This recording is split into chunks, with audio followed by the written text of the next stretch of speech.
사랑하는 성도 여러분, 여러분에게 이렇게 질문을 하고 시작했으면 좋겠습니다. 여러분에게 오늘 갑자기 큰 재난이 일어났다.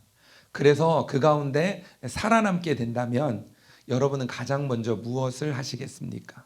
때에 따라서 이제 그런 뉴스들을 우리가 받을 때가 있잖아요. 어느 날 다리가 붕괴가 됐다라는 이야기를 듣기도 하고 빌딩이 무너졌다라는 이야기를 듣기도 합니다. 그러면서 아주 큰 재난 가운데 마지막 내가 살아남게, 그 가운데 재난 가운데 있다가 살아나게 되면 여러분은 살아나고 난 이후에 가장 먼저 무엇을 하시겠습니까? 한번 머리로 한번 생각해 보시면 좋을 것 같습니다. 큰 재난이 끝나고 난 후에 누구를 가장 먼저 찾아갈까? 가장 먼저 무슨 일을 할까? 아마 대부분 가족들을 생각할 겁니다.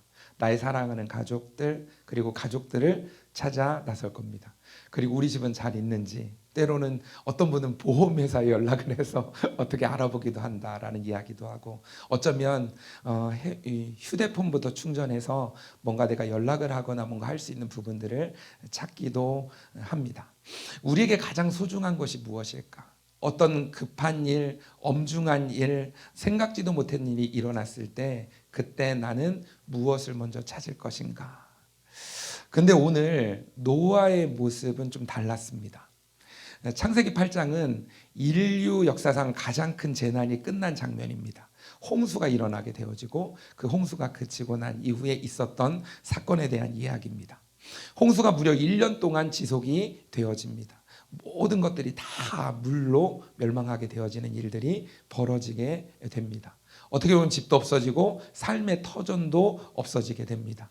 어떻게 보면 다시 무엇인가를 시작해야 되는, 농사를 시작하기도 하고 뭔가 지어서 또 살아갈 수 있는 것들을 찾아야 될 부분들도 있습니다.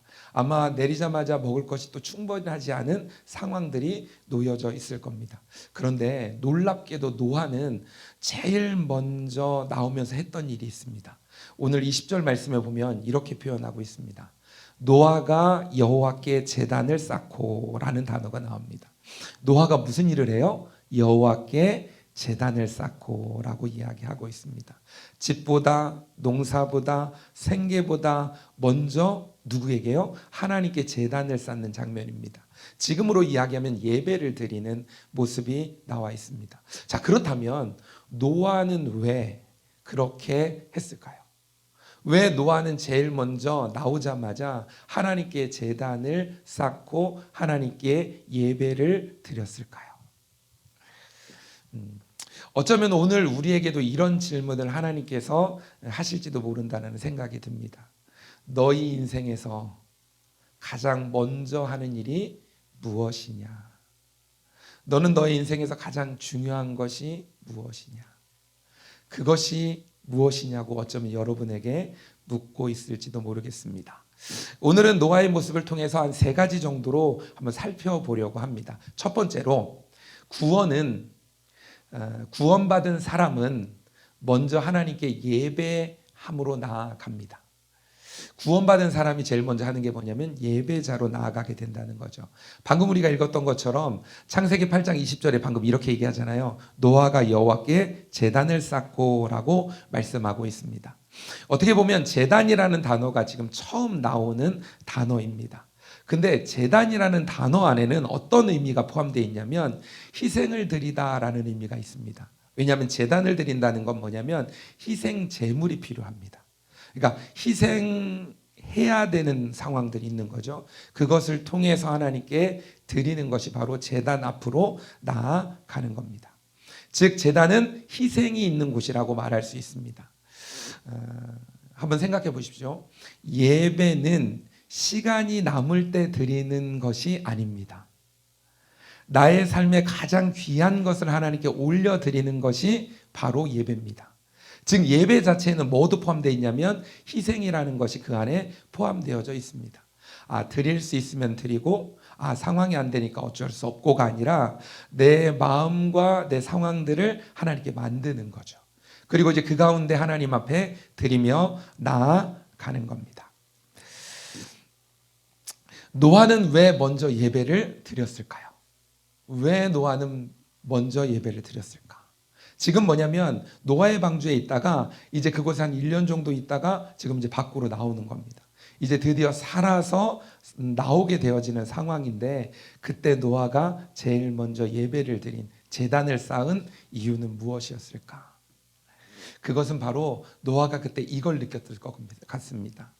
내가 살아남은 것은 내 능력이 아니다. 뭘까요? 하나님의 은혜다. 내가 지금 살아 나온 것은 내 능력이 아니라 하나님의 은혜다. 그러니까 하나님께로 나아가게 되는 거죠. 구원은 감사를 낳고 감사는 예배가 되어집니다. 구원받음에 대한 감사가 결국 무엇으로 나가게 되냐면 예배의 자리로 나아가게 되는 겁니다. 하나님이 나를 구원해 주신 거죠. 내 힘으로, 내 능력으로 안 된다는 거 아는 거죠. 하나님의 은혜로 내가 살림을 받은 거죠. 그 살림을 받은 것이 감사로 어디로 나가냐면 하나님께 예배하는 자리로 나아가게 되어지는 거죠.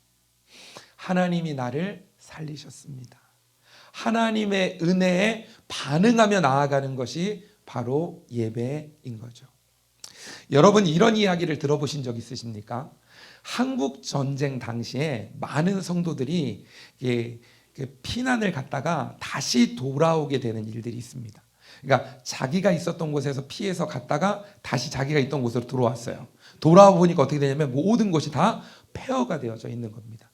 완전 불나 있고 모든 것들이 다 황폐한 상황이 되어져 있는 이제 그런 모습이 딱 돌아왔을 때 아마 와서 무너져 있고 먹을 것도 없고 완전히 폐허가 되어 있는 상황들을 그들이 맨 처음에 봤을 겁니다. 그런데요, 그때 그들이 제일 먼저 했던 일이 무엇인지 아십니까? 그들이 제일 먼저 건물을 세우기 시작했습니다. 그게 바로 뭐냐면 교회입니다. 왜 그랬을까요? 그들은 와서 지금 복구해야 될 것도 많고 지금 먹을 것도 없고 지금 상황들을 수습해야 될 것들이 굉장히 많은데 왜 그들이 교회를 먼저 짓기 시작했을까요? 그들은 이런 것들을 느낀 겁니다. 우리가 살아있을 수 있는 이유가 바로 하나님 때문이라는 신앙의 고백이 그들에게 있었기 때문입니다. 우리가 이곳으로 살아올 수 있게 하신 것도 하나님이시고 그 하나님이 나와 함께 하셔서 앞으로 인생도 하나님이 책임져 주셔야 된다는 걸 한 거죠. 전쟁의 위기 속에서 죽음 앞에 놓여 있던 사람들이잖아요. 죽음 앞에 내놓였던 상황들. 그런데 살아서 이곳에 다시 돌아온 거죠. 돌아왔을 때 내가 운이 좋아서 살아남았구나가 아니라 하나님이 나를 살려주셨구나. 하나님이 살려주셨다면 그 하나님이 내 인생도 앞으로도 인도해 주시겠구나. 그러니까 그 하나님 앞에 교회를 짓고 하나님께 예배의 자리로 나아가는 겁니다. 내가 살아있는 것, 내가 살 수 있는 그 근거가 바로 하나님이라는 사실을 알았던 거죠. 그리고 그것들을 깨달았던 거죠. 여러분에게 질문합니다. 우리도 하루하루의 삶을 살아갑니다. 우리가 하루를 살아갈 수 있는 것, 내일도 우리가 살아가겠죠. 그리고 다음 주에도 아마 주일날 우리가 만나겠죠. 그래야 만나야 됩니다. 그래야지 우리 시리즈가 오늘 시작했잖아요. 그래서 창세기로 시작해서 예배, 그러니까 성경 속에 나와 있는 예배자에 대한 부분들을 우리가 좀 하나씩 할 테니까 오늘은 첫 번째니까 다음 주 두 번째니까 다음 주 오셔야 되고 다음 주 주일이 와야 됩니다. 그리고 우리는 그것에 대해서 사실은 염려하지 않죠. 당연히 오겠죠. 당연히 내년도 오겠죠.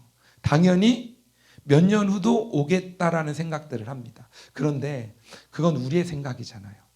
사실은 다음 주가 그 다음 주가 내년이 있을지 없을지는 그때 가봐야 아는 거죠.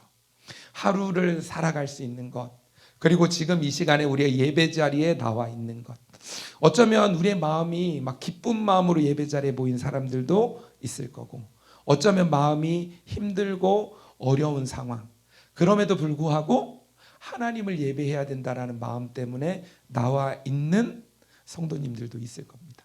아마 각자의 상황이나 환경들은 다를 겁니다. 그런데 이 시간에 우리가 예배 자리에 나왔잖아요. 하나님이 살아계시고 하나님이 우리에게 마음 주시고 응답해서 우리는 이 자리에 나온 거죠. 저는 이것이 하나님의 은혜라고 생각합니다. 아무리 예배 자리에 나오라고 해도 쉽지 않습니다. 그런데 우리는 지금 이 시간에 이 자리에 나와 있습니다. 하나님의 은혜죠. 하나님이 우리의 삶 가운데 개입하시고 함께 하셔주신 은혜인 거죠. 우리가 살아있을 수 있는 이유가 바로 하나님 때문이라는 신앙 고백이 그들 안에 있었기 때문에 그들이 돌아와서 황폐한 그곳에 교회를 다시 짓기 시작합니다. 그리고 하나씩 복구하기 시작합니다. 이제 그러면서 이전으로 회복되어져 가는 부분들이 있어지는 거죠. 우리의 삶은 어떻습니까? 무엇인가 새로운 일이 시작되어질 때 우리는 어떻게 합니까? 새 직장을 얻으면 먼저 무엇을 하십니까?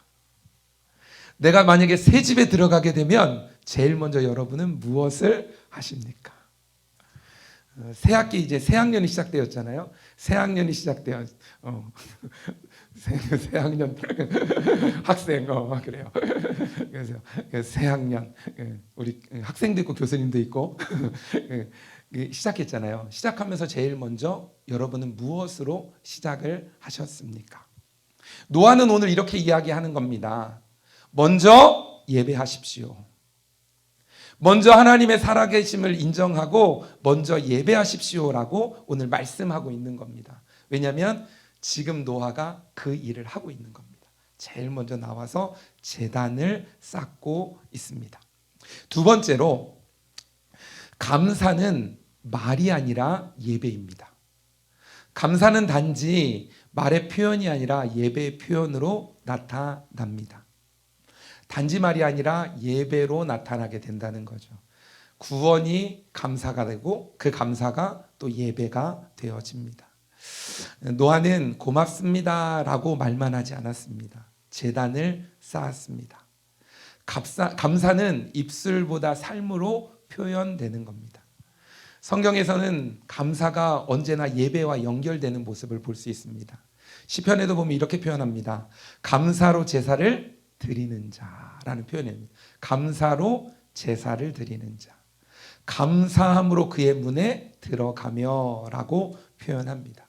마찬가지로 신약에서도 감사와 찬양과 예배가 함께 이어지는 부분들을 볼 수 있습니다. 감사하면 찬양하게 되고 그 가운데 예배함으로 나아가게 되어지는 거죠. 미국에서 살아가는 우리는 참 바쁘지 않습니까? 한국이 정말로 바쁘다고 했었는데 또 미국에 오니까 또 바쁜 게 또 있어요. 그러니까 삶을 살아가는 모든 곳에 안 바쁜 곳은 없는 것 같다라는 생각이 듭니다. 근데 한국이 더 바쁘겠죠? 아닌가요? 어떤 분이 그렇게 얘기하더라고요. 한국이냐 미국이냐가 아니라 내가 있는 그곳이 가장 바쁜 곳이다. 이런 표현을 하더라고요. 가장 바쁜 곳이다. 우리가 이제 미국이라는 곳에 와서 또 신분, 비자에 대한 부분들, 때로는 직장에 대한 부분들, 때로는 자녀에 대한 부분, 또 교육, 또 사업, 때로는 건강, 때로는 이제 생활비, 뭐 여러 가지 부분 것들이 있는 거죠. 이제 그런 부분들 속에서 하나하나 처리하다 보면 너무나 바쁩니다. 그래서 뒤돌아보면 시간이 언제 지났나 싶을 정도로 훅 하고 지나온 것들을 참 많이 느끼게 됩니다. 근데 어느 순간 보면 이런 거예요. 어느새 감사는 줄어들고 불평은 늘어나고 있는 내 모습을 발견할 때가 있습니다. 너무 바쁘다 보니까 왜 이렇게 바쁘지? 왜 이렇게 바쁘지? 하다 보니까 어느새 감사가 줄어들고 불평이 늘어나고 있는 모습들이 한 순간순간 이제 발견되어질 때가 있습니다. 그런데 한번 생각해 보십시오. 노아는 지금 모든 것을 다 잃었습니다.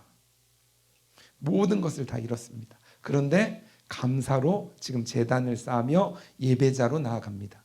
그 이유가 무엇이었을까요? 모든 것을 다 잃었는데 나와 함께 누가 계시는 거예요? 하나님이 계시는 겁니다.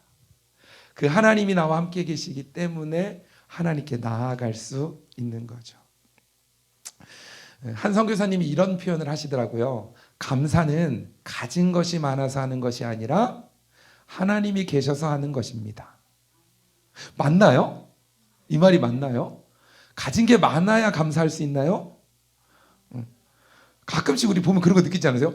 저 사람은 진짜 감사할 게 많은데 별로 안 감사한 것 같기도 하고, 또 이 사람 보면 감사할 게 별로 없을 것 같은데 근데 또 감사하면서 살아가는 사람들이 있잖아요. 그러니까 무엇을 가졌느냐, 이거 있느냐, 이거 있느냐, 이거 있느냐. 아마 그 선교사님도 그래서 그렇게 얘기하시는 것 같아요. 감사는 가진 것이 많아서 하는 것이 아니라 하나님이 계셔서 하는 것이다. 다 없는 것 같은데 누가 계시는 거예요? 하나님이 계시는 거예요. 근데 하나님은 모든 것을 주실 수 있는 분이십니다. 하나님은요, 아무 때나 주시는 게 아니라 진짜 중요한 때, 진짜 필요할 때 나에게 주시는 분이죠. 가장 좋은 때 가장 좋은 것으로 줄 수 있는 하나님이신데 그 하나님이 내 안에 있기 때문에 감사할 수 있는 거죠. 우리 밑에요 있는 부분인데 같이 한번 읽어볼래요? 내 상황이 이 부분 있잖아요. 우리 이 문장 한번 같이 한번 읽어볼까요? 시작. 내 상황이 좋아서 감사하는 것이 아니라 상황이 어떠하든 나와 함께 하시는 하나님 때문에 감사한다. 아멘이십니까? 아멘. 상황, 환경을 바라보면 감사할 마음이 어느 순간 있기도 한데 어느 순간 또 사라지기도 합니다. 근데 나와 함께 하시는 하나님을 생각하면 감사함으로 살아갈 수 있게 되어지는 거죠. 그래서 하나님을 믿는 우리에게 감사는 제가 한 4가지 정도로 생각을 해봤는데, 첫 번째로 뭐냐면 가진 것이 많을 때만 감사하는 것이 아닙니다. 하나님을 믿는 우리에게 감사는 가진 것이 많을 때만 감사하는 것이 아니라는 겁니다. 많은 사람들이 보통 감사의 이유를 환경과 소유에서 찾으려고 합니다. 대부분 이야기를 하다 보면 내가 무엇을 가졌기 때문에 감사하다라는 이야기를 합니다. 건강해서 감사합니다. 자녀가 잘 돼서 감사합니다. 사업이 잘 돼서 감사합니다. 좋은 집이 있어서 감사합니다. 문제가 해결되어서 감사합니다. 좋은 와이프가 있어서 감사합니다. 좋은 남편이 있어서 감사합니다. 물론 이런 모든 것들은 하나님께 감사할 이유가 됩니다. 하지만 이런 감사의 한 가지 약점은 뭐냐면 가진 것이 사라지면 감사도 사라질 수 있다는 겁니다. 하나님이 집을 주셔서 감사했는데 집이 없어지면 감사가 사라지고, 하나님께서 나에게 문제를 해결해 주셔서 너무 감사했는데 그 문제가 해결됐다고 생각했는데 어느 순간 보니까 또 해결되지 않으면 또 감사가 사라지기도 하고, 건강 때문에 감사했는데 어느 순간 보니까 건강을 또 잃게 되면 그 감사가 사라지기도 됩니다. 경제적인 어려움이 오면, 때로는 기도의 응답이 늦어지면 감사하기 어려운 상황들이 우리 안에 놓여지기도 합니다. 그래서 성경이 말하는 감사는 여기서 한 단계 좀 더 깊이 나아갑니다. 즉 하나님을 믿는 우리에게 감사는 두 번째로 하나님이 우리와 함께 계셔서 하는 감사입니다. 하나님이 우리와 함께 계셔서 하는 감사입니다. 성경적인 감사는 환경보다 하나님을 바라보는 것입니다. 하나님, 제가 가진 것이 많아서 감사합니다가 아니라 하나님, 제가 가진 것이 없어도 하나님이 제 하나님이시기에 감사합니다 라고 고백하는 겁니다. 내가 가진 것, 하나님이 내 안에 있기 때문에. 그래서 감사의 중심이 무엇을 받았느냐에서 어디로 이동을 하는 거예요? 누구와 함께 있느냐로 이동하게 되어지는 겁니다. 내가 가지고 있는 것, 내가 있는 여러 가지 이게 아니라 내가 누구와 함께 있느냐로 바뀌어지게 되고 그 가운데 감사의 조건들이 바뀌어지게 되는 거죠. 하나님이 우리와 함께 계셔서 감사하게 되어지는 겁니다. 그리고 세 번째로 하나님을 믿는 우리에게 감사는 어려운 상황 속에서도 감사할 수 있습니다. 아멘이십니까? 어려운 상황 속에서도 감사할 수 있습니다. 아멘이십니까? 아멘.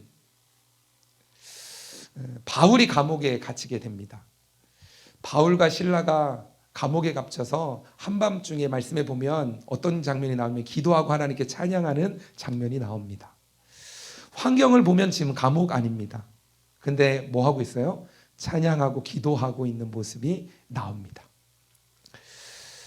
그들은 감옥이 좋아서 찬양하는 게 아닙니다.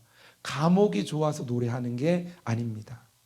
감옥보다 하나님이 더 크시다는 것을 알기 때문에 그 하나님을 찬양하는 겁니다. 뭐라고요? 감옥보다 하나님이 더 크셨기 때문에 찬양하는 겁니다. 이것이 바로 감사는 가진 것이 많아서 하는 것이 아니라 하나님이 계셔서 하는 것이라는 말입니다. 네 번째로는 하나님을 믿는 우리에게 감사는 무조건 긍정적으로 생각하라는 말도 아닙니다. 무조건 긍정적으로 생각해서 감사해라 라는 말도 아닙니다. 굉장히 중요한 부분인데요. 성경적인 감사는 고통을 부정하는 감사가 아닙니다. 나는 힘들지 않아. 나는 괜찮아. 모든 것이 잘 될 거야. 그래, 나는 좋아.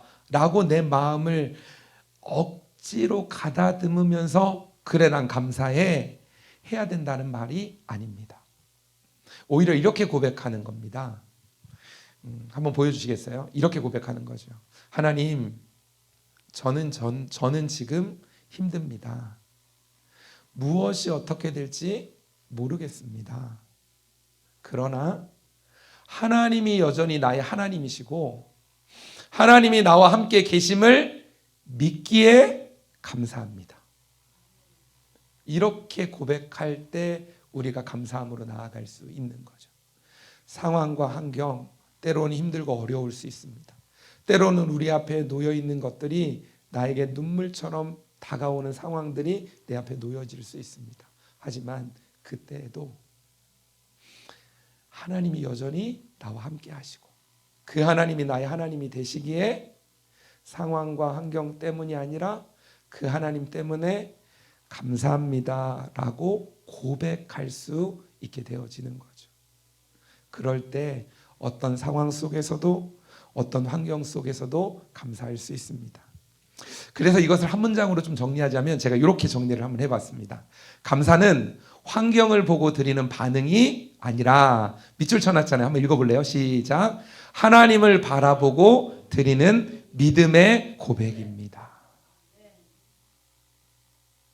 환경과 상황이 아니라 하나님을 바라보고 상황과 환경에도 불구하고 드리는 무슨 고백이요? 하나님을 믿는 믿음의 고백이 바로 감사라는 겁니다. 무엇이 나에게 있느냐보다 누가 나와 함께 있느냐가 더욱 중요합니다.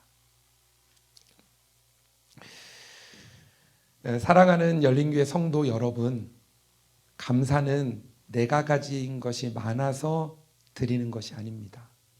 감사는 하나님이 나와 함께 계시기 때문에 드리는 겁니다. 그래서 믿음의 사람은 하나님 이것을 주셔서 감사합니다 라는 곳에서 멈추지 않습니다.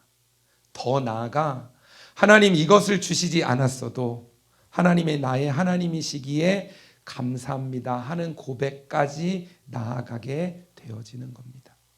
주신 것도 감사, 지금은 주시지 않았지만 여전히 하나님이 나와 함께 하시기에 감사함으로 나아가는 거죠. 우리 마지막으로 앞에 있는 문장이 있는데 우리 문장 한번 이 문장이요. 이 문장 읽고 우리 찬양하고 좀 기도하는 시간 가졌으면 좋겠는데요. 우리 한번 같이 한번 읽어볼까요? 감사는 이렇게 돼 있죠. 시작. 감사는 소유에서 나오는 것이 아니라 관계에서 나옵니다. 내가 무엇을 가지고 있느냐보다 내가 누구와 함께 있느냐가 중요합니다. 그리고 우리에게는 하나님이 계십니다. 그러므로 우리는 감사합니다. 아멘, 아멘.